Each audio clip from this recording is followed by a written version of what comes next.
Hey, I'm going to show you really quickly how to do an upcycled, recycled, reusable bow. Super sustainable, super easy to do.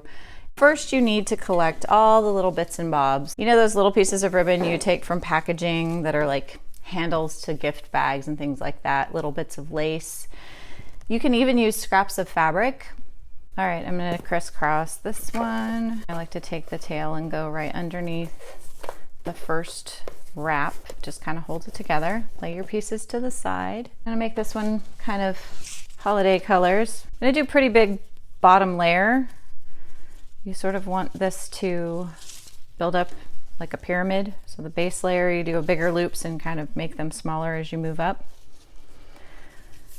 You want your two ends, wherever they're crossing, you just kind of roll the loop around until you can get the two ends sort of equally distant from each other, and then lay it down. Do one twist, and that is a little uneven, so I'm going to do it like that. All right, then, okay, I have a whole bunch of this cord, a bunch of it, so I'm going to go fairly big. It has some glitter to it, and I like that. I'm a big fan of some sparkle for the holidays.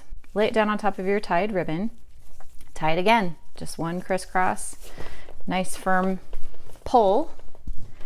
And then I have some red. So I'm gonna do this one a little bit smaller wraps because it's going on top of that.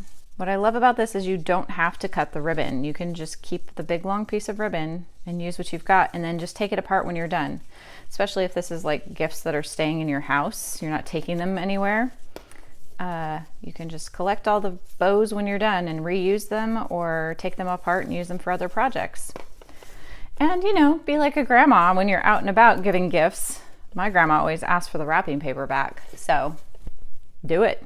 All right, I think I'm happy with this. Ooh, maybe not. I feel like I need just one little bit of fluffy sparkle. Okay, I found this one little bit of cord, this teensy little bit of golden cord that's left over. I just knotted the ends, and I'm gonna put that on there too, because why not?